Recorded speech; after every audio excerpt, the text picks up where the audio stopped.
পর্দার আড়ালের মা বোনেরা, আপনাকে চিনে আমার জীবনে কত ঝড় বইয়া গেছে।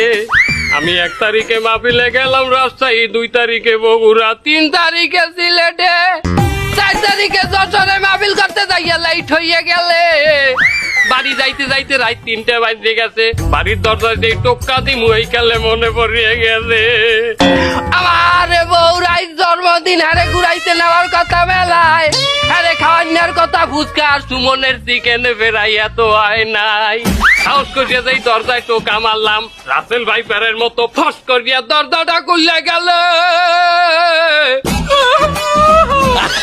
সামনে যাইয়া দেই বেলা দুপুর আর থোড়ে লাল লিপস্টিক মাহাইয়া, হাতে পিছা লইয়া দেওর নান খারাইয়া রইছে আমার বউ।